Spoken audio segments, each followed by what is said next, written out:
नमस्कार दोस्तों। मुख्य परीक्षा की सीरीज़ में आज का हमारा टॉपिक है प्रेस की स्वतंत्रता और अभिव्यक्ति की स्वतंत्रता। जब आप मूल अधिकारों को पढ़ते हैं तो वहाँ आप देखेंगे आर्टिकल 19 में अभिव्यक्ति की आज़ादी के बारे में पढ़ेंगे तो आप उसे ऐसे भी देख सकते हैं कि वहाँ प्रेस की स्वतंत्रता भी निहित है। ठीक है, आगे भी हम बात करेंगे इसके बारे में। देखिए, सबसे पहले आप ये समझ लीजिए कि ये जो अभिव्यक्ति की आज़ादी है, जो मीडिया है, यहाँ से और भी पहलू निकल के आते हैं जहाँ से क्वेश्चन बन सकते हैं। जैसे इसी से एक चिपका हुआ सा टॉपिक कह सकते हैं, वो है सोशल मीडिया का। सोशल मीडिया के क्या सकारात्मक नकारात्मक पहलू हैं, वहाँ से क्वेश्चन बन सकता है। और उसका जो सुरक्षा से संबंध है, इंटरनल सिक्योरिटी या एक्सटर्नल सिक्योरिटी, उससे क्या रिलेशन है, उस पर क्या प्रभाव पड़ता है, इससे उसको अलग तरीके से हम देखेंगे। इंपॉर्टेंट है, थर्ड पेपर में देखेंगे। फ़िलहाल इसको हम सेकेंड पेपर के तहत लेके चल रहे हैं, ठीक है ना। और आज हम बात करेंगे विशेष रूप से प्रेस की आज़ादी की। इस लाइन को आप ध्यान से समझिए। अगर आपने इसे समझ लिया ना तो आपका कंसेप्ट काफ़ी हद तक लोकतंत्र को लेकर क्लियर हो जाएगा। ये लाइन बहुत इंपॉर्टेंट है, सिर्फ लोकतंत्र को लेकर नहीं, अभिव्यक्ति की आज़ादी को लेकर भी आप बहुत सारी चीज़ें यहाँ पे इसी एक लाइन में देख सकते हैं। संकेत के तौर पे क्या लिखा है, लोकतंत्र के सुचारू संचालन के लिए, लोकतंत्र अच्छे से चले। लोकतंत्र का क्या मतलब है कि जनता ही सरकार बनाएगी, अपने अनुसार सरकार चलाएगी। लोकतंत्र लोगों द्वारा बना हुआ तंत्र, लोगों द्वारा चलने वाली सरकार। आप एनसीईआरटी पढ़ते हैं, वहाँ पे कई तरह की परिभाषाएं दी गई हैं कि लोकतंत्र का क्या मतलब है। फिलहाल अपना एग्जाम्पल लीजिए, हम खुद सरकार बनाते हैं अपने अनुसार, हर 5 साल में चुनाव होते हैं, तो ये लोकतंत्र का एक मॉडल हमने लिया है।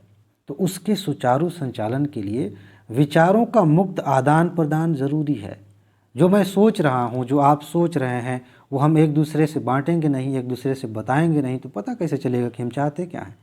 और जब हम ये नहीं जान पाएंगे कि व्यक्तिगत रूप से हम क्या जानते हैं, एक दूसरे को नहीं समझ पाएंगे, तो फिर बड़े लेवल पे, समाज के लेवल पे और देश के लेवल पे तो छोड़ ही दीजिए। सूचनाओं और ज्ञान का मुक्त प्रवाह होना ज़रूरी है।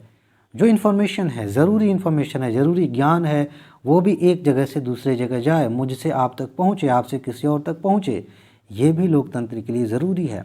इसके अलावा वार्ता एवं अलग अलग दृष्टिकोणों की अभिव्यक्ति, बातचीत तो हो।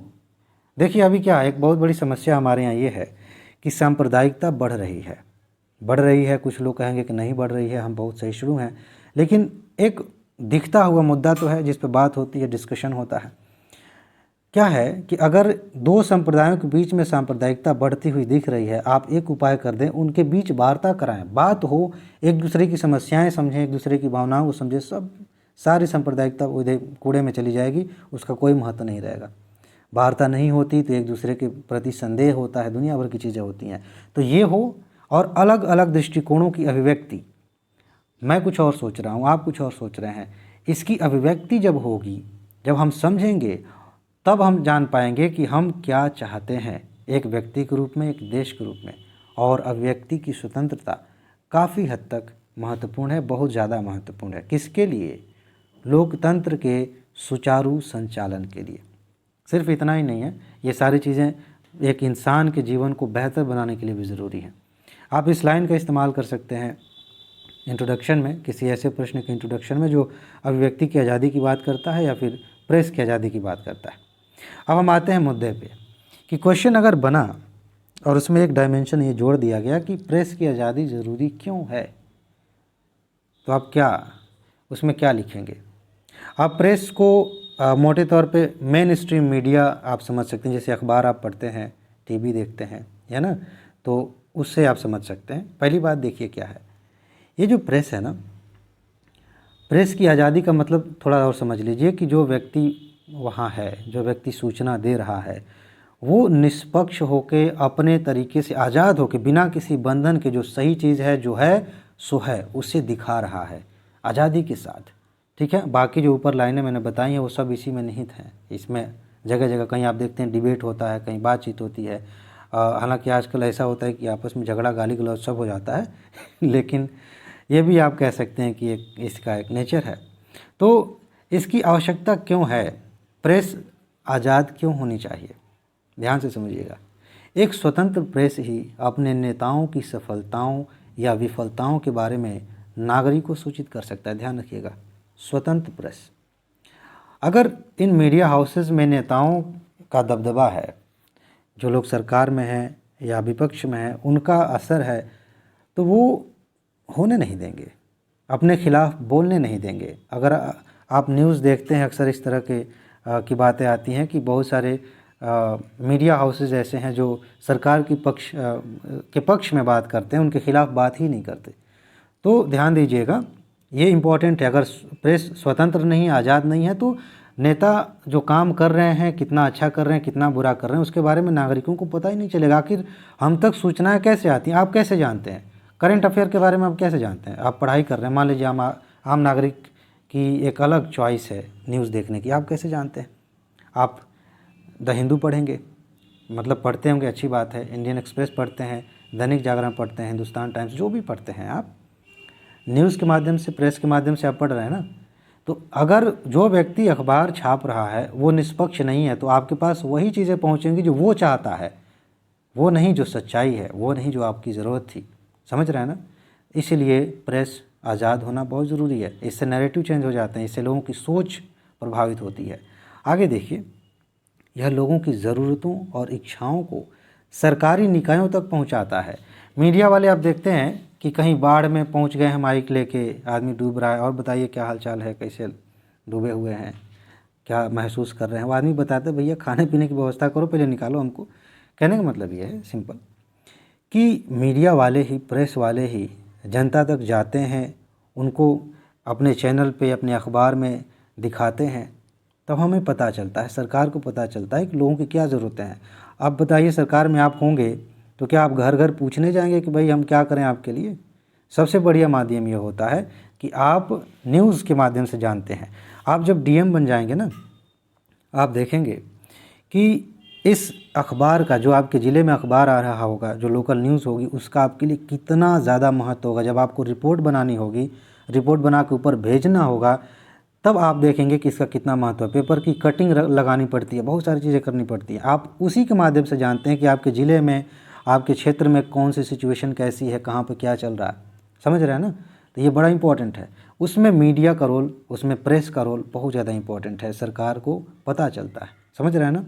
अच्छा, सूचित निर्णय लेने में मदद करता है। ठीक है, सरकार को निर्णय लेने में मदद, जाहिर सी बात है, जब आवश्यकता पता चल रही है जनता की, तो उसी हिसाब से हम निर्णय लेंगे ना, तो मदद तो मिल रही है। और परिणाम स्वरूप समाज को मजबूत करता है। ठीक है, ये कौन है? स्वतंत्र मीडिया है। ऐसा नहीं है कि एक तरफ लोग भूख के मारे मरे जा रहे हैं, दूसरी तरफ रैली चल रही है किसी नेता की, तो उनको ढक दिया जाए, उनको वहाँ से हटा दिया जाए कि भगो कहीं कैमरे में तुम्हारी फ़ोटो ना आ जाए। ये नहीं, ये स्वतंत्र मीडिया नहीं है। समझ रहे हैं ना? आगे देखिए, यह अलग अलग विचारों के बीच स्वतंत्र वार्ता को बढ़ावा देता है। एक मज़ेदार चीज़ मैं आपको बताऊं, कभी फुर्सत में किसी ऐसे ही किसी चैनल का आप न्यूज़ लगाइएगा और राज्यसभा टीवी, अब तो संसद टीवी हो गया ना, एक हो गया, तो उसकी डिबेट देखिएगा। एक ही मुद्दा, हालांकि बाकी जो चैनल हैं ज़्यादातर उसमें सांप्रदायिक, हिंदू मुसलमान, कौन सा नेता क्या किया, कहाँ सरकार गिरी, यही सब चलता है। लेकिन फिर भी आप जो प्राइम टाइम का डिस्कशन होता है उसे एक दिन देखिए, जिसमें वो डब्बा जैसा बना होता है, 4-5 लोग आके झगड़ा करते हैं। और किसी दिन राज्यसभा टीवी की डिबेट देखिए, जिसमें 2-3 लोग होते हैं, एक एंकर होते हैं और डिबेट होती है। आपको अच्छे से समझ में आएगा कि स्वतंत्र वार्ता का क्या मतलब है, एक स्वच्छ डिस्कशन का क्या मतलब है। ये सारी चीज़ें आपको पता चलेंगी। ठीक है ना? फिलहाल यह अलग अलग विचारों के बीच स्वतंत्र वार्ता को बढ़ावा देता है। मीडिया में लोग आके बैठते हैं, अलग अलग तरह के विचार रखते हैं। जो झगड़ा कर रहे हैं ना टीवी पे, ये भी किस मुद्दे को लेकर झगड़ा करते हैं? झगड़ा तभी होता है जब इन दोनों के बीच में डिफरेंसेस होते हैं। कोई व्यक्ति कुछ और सोच रहा है, कोई कुछ और सोच रहा है। ठीक है? अच्छा, जो व्यक्तियों और राजनीतिक जीवन में पूरी तरह से भाग लेने में मददगार होता है। ठीक है, ये अलग अलग तरह के विचार आते हैं, तो उससे बहुत सारी चीज़ें, समाज को भी बहुत सारी चीज़ें समझ में आती हैं, और जो राजनीतिक जीवन में व्यक्ति हैं उसको भी बहुत सारे फैसले लेने में, आगे अपनी रणनीति बनाने में उससे भी मदद मिलती है, बहुत सारी चीज़ें हैं। ठीक है, तो ये एक रोल है। अब जितना आज़ाद प्रेस होगा उतना अच्छे से ये सारी चीज़ें हो पाएंगी। अदरवाइज़ क्या है कि मान लीजिए मैं मालिक हूँ टीवी, किसी टीवी शो का कह लीजिए एंकर हूँ, और मैं वहाँ का संपादक भी हूँ। कुल मिला के ये है कि हर तरह से मेरा कंट्रोल है, मैंने ही पैसा लगाया है। तो डिबेट में जो लोग आ रहे हैं मैं अपने हिसाब से लेके आऊँगा। मैं अपने पहले हो सकता है बता दूं कि भाई इस मुद्दे पर आप ये बात कहना, इस पे यहाँ पे झगड़ा कर सकते हैं आप, ताकि लोगों का अटेंशन बना रहे। तो जो चाहिए, जो स्वतंत्र रूप से बातें विचार जो आने चाहिए वो आएगा नहीं। आप अक्सर देखेंगे कि कोई व्यक्ति बहुत तार्किक बात कर रहा है तो बीच में कोई हल्ला करना शुरू कर देता है बेमतलब का, उसकी बात काटने के लिए ठीक है। तो ये स्वतंत्र पत्रकारिता के लक्षण नहीं है, समझ रहे हैं ना। अगर स्वतंत्र पत्रकारिता हो, स्वतंत्र प्रेस हो, तो बहुत सारे विचार एक साथ आके कुछ नए विचार बनाते हैं, समझ रहे हैं ना। खैर आगे देखिए, फ्री मीडिया लोगों को सरकार के फैसलों पर सवाल खड़ा करने में मदद करता है। ये आजकल हमारे यहाँ नहीं हो रहा है। अक्सर आप देखेंगे सरकार पे सवाल उठाया जाता है, मीडिया पे सवाल। आप सबको पता है कि इस वजह से गोदी मीडिया एक शब्द गढ़ा गया है कि जो लोग सरकार की तरफदारी करते हैं उनको गोदी मीडिया कहा गया है, कहा जाता है। क्यों कहा जा रहा है? ठीक है, सरकार के फैसलों पर सवाल खड़ा करने में मदद नहीं कर रही है लोग, ठीक है। अलग अलग विचार हो सकते हैं। देखिए, जब आप यूपीएससी की तैयारी कर रहे हैं तो आपको यहाँ पे निष्पक्ष रहना है। आप एकदम एक्सट्रीम मत हो जाइए, आपको दिख रहा है कि हाँ यहाँ कुछ गलत है, यहाँ कुछ सही है, आप अब निष्पक्ष होकर देखिए। ये मत सोचिए कि अरे ये तो पूरे जो है सरकार के पक्ष में हो गए हैं, पैसा लेके काम कर रहे हैं। नहीं, आप थोड़ा गहराई में जाकर देखेंगे तो कभी कभी लगेगा कि इनकी मजबूरी भी है, कभी कभी लगेगा कि हाँ इसमें वाकई समस्या है। उसे में मतलब नहीं है। आप एक ब्यूरोक्रेट के तौर पर देखिए और निष्पक्ष होकर, आपको किसी पक्ष में नहीं जाना, ठीक है ना। तो मीडिया लोगों को सरकार के फैसलों पर सवाल खड़ा करने में मदद करता है और उसे आम जनमानस के प्रति जवाबदेह बनाता है। स्वतंत्र मीडिया की बात हो रही है, फ्री मीडिया की बात हो रही है। वो सवाल से प्रश्न पूछेंगे, जो लोगों के सवाल हैं वो सरकार तक पहुंचाएंगे और उसके बाद से सरकार लोगों के प्रति जवाबदेही होगी। अगर भारत की जितनी भी इम्पोर्टेंट मीडिया हाउसेस हैं, जो भी टीवी चैनल हैं, सिर्फ एक हफ्ते इस मुद्दे पर डिस्कशन करें कि रोज़गार क्यों नहीं मिल रहा है, भर्तियां क्यों नहीं हो रही हैं, सब कुछ बदल जाएगा सिर्फ एक हफ्ते में। मैंने एक हफ्ते ज़्यादा बता दिया। लगातार अगर एक हफ्ते इस पे चैनल पे 24 घंटे यही मेन मुद्दा बन जाए, सरकार तुरंत बदल जाएगी, तुरंत ढेर सारे कानून बन जाएंगे, पता नहीं कहाँ से नौकरियां निकल आएंगी, भर्ती होनी शुरू हो जाएगी। लेकिन ऐसा हो नहीं रहा, जवाबदेही नहीं है। अच्छा, एक और बात है, जनता की आवाज़ होने के कारण स्वतंत्र मीडिया उन्हें राय व्यक्त करने का अधिकार देती है। अब बताइए, हमें कोई बात सरकार से कहनी है तो ऐसा तो है नहीं कि फ़ोन उठाएंगे और हेलो मोदी जी क्या हाल चाल है, ज़रा बताइए कि क्या करें सिलेक्शन हो जाए, ऐसा तो है नहीं। या फिर सरकार की किसी नीति से हमें दिक्कत है तो हम कैसे बताएंगे? मीडिया ही है, चाहे अभी फ़िलहाल उसमें सोशल मीडिया भी आप शामिल कर लीजिए, प्रेस है, यही तो हमारी आवाज़ को सरकार तक लेके जाते हैं। एक तरह से हमें अपनी राय व्यक्त करने का अधिकार देते हैं, अपनी आवाज़ उठाने का अधिकार देते हैं। ये तभी हो पाएगा जब प्रेस की आज़ादी होगी, सिंपल सी बात है, समझ रहे हैं। अब हम भारत में प्रेस की स्वतंत्रता की सिचुएशन देखें थोड़ा सा, तो ये आप उल्लेख कर सकते हैं। ये फैक्ट्स हैं, इम्पॉर्टेंट फैक्ट हैं। एक केस आया था रोमेश थापर बनाम मद्रास राज्य में, 1950 की बात है, ठीक है। इस समय सर्वोच्च न्यायालय ने क्या कहा था, ध्यान रखिएगा। प्रेस की आज़ादी सभी लोकतांत्रिक संगठनों की नींव है। अगर प्रेस आज़ाद नहीं है तो लोकतंत्र एक तरह से ढह जाएगा, इसीलिए इसको लोकतंत्र का चौथा स्तंभ कहा जाता है, समझ रहे हैं ना। बहुत महत्वपूर्ण रोल है इसका। आगे देखिए, अनुच्छेद 19 के तहत मौलिक अधिकार जो दिया गया है उसमें भी इसकी बात की गई है। भारतीय संविधान का जो अनुच्छेद 19 है, इसके तहत भाषण और अभिव्यक्ति की स्वतंत्रता की गारंटी दी गई है, जो भाषण की स्वतंत्रता आदि के संबंध में कुछ अधिकारों के संरक्षण से संबंधित है। यहाँ पे यह चीज़ ध्यान रखिएगा, प्रेस की जो आज़ादी है ना, उसको भारतीय कानूनी प्रणाली द्वारा स्पष्ट रूप से संरक्षित नहीं किया गया। ऐसा नहीं है कि कोई कानून बना करके अलग से और प्रेस की आज़ादी की बात की गई है, लेकिन जो संविधान का अनुच्छेद 19 है, उसी में अनुच्छेद 19(1)(a) के तहत इसे संरक्षित किया गया। ये मौलिक अधिकार भी है, ठीक। अब एंगल चेंज होता है। अभी हमने क्या बात की, अभिव्यक्ति की स्वतंत्रता, प्रेस की आज़ादी, इसके तहत हमने ये भी देखा कि ये क्यों ज़रूरी है, इससे क्या होगा। अगला जो हिस्सा हो सकता है क्वेश्चन का, वो ये है कि प्रेस की स्वतंत्रता को खतरा किससे है। खतरा दो तरह से हो सकता है, कभी कभी अंदर से खतरा होता है, कभी कभी बाहर से खतरा होता है। जैसे मान लीजिए हम अपने शरीर को ही देखें तो शरीर में कभी कभी बीमारी अंदर से ही उत्पन्न हो जाती है, कभी कभी बाहर से संक्रमण हो जाता है। वैसे ही है वो, हर संगठन, हर मुद्दे पे आप ऐसे देखेंगे। एक समस्या ये है, फेक न्यूज़ का प्रचलन काफ़ी ज़्यादा बढ़ गया है। इसमें प्रेस की आज़ादी कहीं दिखती नहीं है। फेक न्यूज़ का मतलब ये है कि ऐसे झूठे खबर चला दो, कुछ खास हुआ नहीं है, बाद में भले माफ़ी कोई मांग ले या फिर माफ़ी ना भी मांगे, फेक न्यूज़ चलने का प्रचलन काफ़ी ज़्यादा नुकसानदायक है। इससे कई बार हिंसा हो जाती है, कई बार दंगे हो जाते हैं, कई बार लोगों की छवियाँ खराब हो जाती हैं। अब किसी व्यक्ति के बारे में कोई बात आई नहीं, जैसे ड्रग्स का अभी मामला एक अभी हाल फिलहाल में आया था, बॉलीवुड के बहुत सारे लोग उसमें पाए गए, संलिप्त पाए गए। तो कई बार आप इसमें सुप्रीम कोर्ट ने काफ़ी ज़्यादा डांटा भी कि आप बिना सबूत के ऐसे ऐसे आरोप खुद ही लगा देते हैं उस व्यक्ति पे जो शायद उसने किया ही नहीं है। जब उस पर कार्रवाई हो रही है, जब कोर्ट में मामला आया है, जांच पड़ताल होगी, तब पता चलेगा कि एक्चुअल में बात क्या थी। लेकिन ऐसा है नहीं, मीडिया में खुद ही ट्रायल हो जाता है। खुद ही आप न्यूज़ देखेंगे ना, किसी मुद्दे पे कोई सेंसिटिव मुद्दा है, बात हो रही है, तो कई बार ऐसा होता है कि इन्होंने खुद ही फैसला सुना दिया है, खुद ही तय कर लिया इन्होंने कि ये व्यक्ति ठीक है कि नहीं ठीक है, और अलग अलग तरह के और भी अलग तरह की कहानियाँ बना ली जाती हैं। तो फेक न्यूज़ एक समस्या है, एक उससे भी ज़्यादा बड़ी समस्या है पेड न्यूज़। पेड न्यूज़ का क्या मतलब होता है?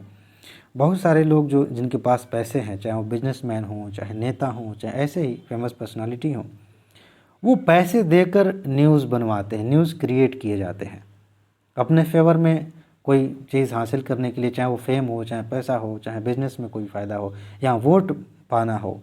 तो अगर मान लीजिए हम पॉलिटिक्स का एग्जांपल लें, तो इसका मतलब ये है कि कोई पार्टी ऐसी है जो दे देती है पैसा मीडिया हाउसेस को कि आप अपने टीवी पे ऐसे ऐसे प्रोग्राम लेके आइए जिससे पता चले कि लोग हमारी पार्टी को ज़्यादा पसंद कर रहे हैं, हमारी जीत हो रही है, हमारी सरकार बन रही है।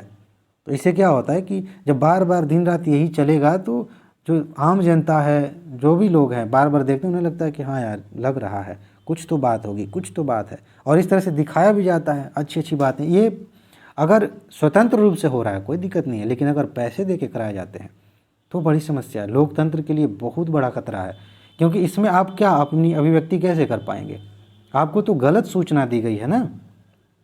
अब आपको गलत सूचना दी गई है तो आपके फैसले भी उसी आधार पे बनेंगे और वह आपके फैसले भी गलत होंगे। तो ये एक समस्या है, बहुत बड़ी समस्या है। और एक अलग तरह का जो बाहर से समस्या है वो है पत्रकारों पर हमला। बहुत सारे पत्रकार मारे गए। अभी मुझे नाम नहीं याद आ रहा, साउथ कर्नाटका की थी कोई लेडी थी, अभी कुछ साल पहले उनकी हत्या कर दी गई। बहुत सारे पत्रकार मार दिए जाते हैं। सिर्फ इतना ही नहीं, अभी देखिएगा कि कुछ पत्रकार कुछ मामले ऐसे लेके आते हैं जो सरकार के फेवर में नहीं है, लेकिन वो सही हैं, समाज के लिए ज़रूरी है, जानना चाहिए, तो उनको जेल में बंद कर दिया जाता है, उल्टे सीधे चार्जेस लगा दिए जाते हैं। ऐसे ढेर सारे मामले आपको मिलेंगे। यूपी में एक पत्रकार थे, उन्होंने दिखा दिया कि जो है नमक रोटी खिलाया जा रहा है सरकारी स्कूल में मिड डे मील के नाम पे, बेचारे को जेल में डाल दिया गया। क्या कसूर था उनका? तो ये चीज़ें हैं। तो पत्रकार जो अच्छे से काम करना चाहते हैं, आज़ाद होकर अपना काम करना चाहते हैं, उन पे हमला होगा तो बाकी जो है वो डर जाएंगे, तो वो भी अपने आप को एक सीमित दायरे में ही व्यक्त कर पाएंगे। ये एक समस्या है, बहुत भारी समस्या है। इसके आगे एक ये जो है ना खतरा, पक्षपातपूर्ण मीडिया। आप वैसे तो मैं कभी रिकमेंड नहीं करूँगा, कभी नहीं करूँगा कि आप ये न्यूज़ देखें मीडिया में जो चल रहा है, लेकिन अगर आप देखते होंगे कभी तो ऐसे कभी कभी ध्यान चला ही जाता होगा, तो आपको पता होगा कि साफ साफ दिखता है कि ये जो व्यक्ति जो एंकर है उसका झुकाव किसी खास तरफ है, किसी खास विचारधारा की तरफ हो सकता है, किसी खास व्यक्ति की तरफ हो सकता है। निष्पक्षता बहुत कम दिख रही है। राज्यसभा टीवी पे कभी कभी दिखता है कि हाँ भाई इस तरह से बात हो रही है, कि दिख नहीं रहा, हालांकि वो सरकारी चैनल है, तो ज़्यादातर कभी कभी ऐसा दिखेगा कि सरकार के पक्ष में बातें हो रही है, लेकिन उस रूप में पक्ष में बात नहीं होती जैसा कि ये होता है। ठीक है ना? तो मीडिया का पक्षपातपूर्ण होना किसी भी तरह से स्वतंत्र प्रेस, स्वतंत्र आज़ाद प्रेस की निशानी नहीं है, उसका लक्षण नहीं है। एक तरह से आप कह सकते हैं बिका हुआ मीडिया कह सकते हैं इसको, जिसका अपना कोई अपनी कोई नैतिकता नहीं है, कोई अपना आधार नहीं है जिसके आधार पे ये कर रहे हैं। बस पैसा मिल रहा है या धमकी मिल रही है या फिर लालच मिल रहा है तो पक्षपात कर रहे हैं। ये कहीं से भी ठीक नहीं है, ये एक समस्या है। आप इन चीज़ों को विस्तार से लिख सकते हैं। अब बात करेंगे कि क्या किया जाए। अगर प्रेस की स्वतंत्रता है तो इसका मतलब ये नहीं कि फेक न्यूज़ चलाइए, इसका मतलब ये नहीं कि आप जो है पक्षपातपूर्ण तरीके से न्यूज़ दिखाइए, इसका मतलब ये नहीं कि पैसा लेकर के आप न्यूज़ बनाइए। कुछ उपाय होने ज़रूरी हैं। जैसे संस्थागत ढांचे को और बेहतर बनाया जाए। जो ऐसे बहुत सारे हमारे संगठन बने हुए हैं, ऐसी संस्थाएं हैं जो निगरानी करती हैं, इन सब चीज़ों को देखती हैं, उनको और बेहतर किया जाए। थोड़ा सा देखा जाए, भाई आंख बंद करके क्यों बैठे हैं, देखा जाए कि क्या चल रहा है न्यूज़ में, क्यों ऐसी बातें हो रही हैं। कई बार सुप्रीम कोर्ट ने अभी हाल फिलहाल में कई बार लताड़ लगाई है कि क्या चल रहा है। ऐसे उल्टे सीधे शोज़, ऐसे हेडिंग्स रहते हैं जो सांप्रदायिकता को बढ़ावा देते हैं। ये थोड़ा ठीक नहीं है। आप सच्चाई दिखाइए, डिबेट करिए, लेकिन ऐसे नहीं कि एक तरफा हो जाए या शांति भंग होने लगे देश में। ये कब होगा? जब संस्थागत ढांचा मजबूत होगा, जब अच्छे से निगरानी होगी, और उसके बाद से आज़ादी तो ठीक है एक लिमिट तक। अब आज़ादी का मतलब ये नहीं कि हम कुछ भी करते फिरें, समझ रहे हैं ना। आगे देखिए, भ्रामक खबरों से निपटना, जैसे फेक न्यूज़ की बात थी, तो जो भ्रामक खबरें हैं, जो गलत खबरें फैला दी जाती हैं, इससे निपटने का बढ़िया अच्छा पुख्ता व्यवस्था करने की ज़रूरत है, इंतज़ाम करने की ज़रूरत है। क्योंकि कई बार ऐसा होता है ना कि जब तक लोगों को पता चलता है कि ये खबर गलत थी, तब तक उसका असर हो चुका रहता है। अभी देखिए क्या है, कुछ साल पहले की बात है, केरल की एक घटना है। एक हमारे यहाँ का युवा बाहर में रहता था, पढ़ता था, आया, उस समय की बात है जब लोग ऐसे अफवाह के चक्कर में लोगों को मार देते थे कि ये बच्चों को किडनैप करने आया है। तो ऐसे नॉर्मल एक्सीडेंट जैसा कुछ हुआ था, और एक व्यक्ति को थोड़ी शायद चोट लगी थी कि क्या थी, कहानी पूरी समझ में नहीं आई, मुझे याद नहीं है। तो यही था मामला कि उन्होंने सॉरी बोला कि नहीं बोला, फिर बोल के आगे बढ़ गए। अब उस व्यक्ति ने, जिसको थोड़ी सी चोट लगी थी, क्या था, आगे फ़ोन कर दिया गांव में, ये सामने एक जा रहा है और ठोक दिया है, पता नहीं क्या क्या कहानी बनाया। और गांव वालों को लगा कि ये जो गाड़ी आ रही है, लाल कलर की है, जो भी कलर की कार आ रही है, इसमें एक व्यक्ति जो अपराधी है, जो कुछ गलत करके आ रहा है। अब उसको पीट पीट के लोगों ने मार दिया। सच्चाई पता ही नहीं थी, वो तो मर गया ना। बाद में पता चला कि ऐसा कुछ था नहीं, थोड़ा सा नॉर्मल था वही। तो भ्रामक खबरों का असर जो है, जब तक पता चलता है कि सही क्या है गलत क्या है, तब तक असर हो चुका रहता है। इसीलिए इससे तुरंत निपटने की व्यवस्था होनी चाहिए, और मीडिया को भी अपनी नैतिकता तय करने की ज़रूरत है। ये तय करें कि भाई हम, ऐसा नहीं है कि हम कुछ भी बोलते चले जाएंगे। भाई देश को ध्यान में रखिए, देश के विकास को ध्यान में रखिए। आप एक अपनी सीमा बनाइए, एक नैतिकता बनाइए कि कुछ भी हो जाए, कितना भी पैसा मिले या कोई डराए धमकाए, हमें अपनी नैतिकता को बना के रखना है, तब जाके देश का विकास होगा। समझ रहे हैं ना। तो ये सारे उपाय अगर किए जाएँ तो प्रेस की आज़ादी एक बहुत अच्छा रिजल्ट लेके आएगी, चाहे वो देश का विकास हो, चाहे लोकतंत्र की मजबूती हो, ओवरऑल हर तरह से। ठीक है जी। तो इसमें हमने एक तरह से अच्छा डिस्कशन कर लिया प्रेस की आज़ादी को लेकर के। आगे चल के हम बात कर लेंगे कभी मीडिया, जो सोशल मीडिया है उस पर इम्पॉर्टेंट है, उसका जो पहलू है, सकारात्मक और नकारात्मक पहलू जो है, उस पर हम बात करेंगे। इंटरेस्टिंग है, काफ़ी कुछ सीखने को मिलेगा आपको। तो फिलहाल इसमें इतना ही है, इतना रहने देते हैं। और बस हाँ, PDF नोट इसकी मिल चुकी है, ज़्यादातर नोट्स आपको दी जा चुकी हैं। अगर आपके पास PDF नोट नहीं है तो कमेंट बॉक्स में जाएंगे, वहाँ एक वीडियो का लिंक मिलेगा, वहाँ आपको सारी जानकारी मिल जाएगी। ठीक है जी। तो बस इसमें इतना ही। अपना ख्याल रखिए, खुश रहिए, मस्त रहिए, मुस्कुराते रहिए, जल्दी से सफल होइए और ज़िंदगी को एंजॉय करिए। आगे मिलते हैं। नमस्कार।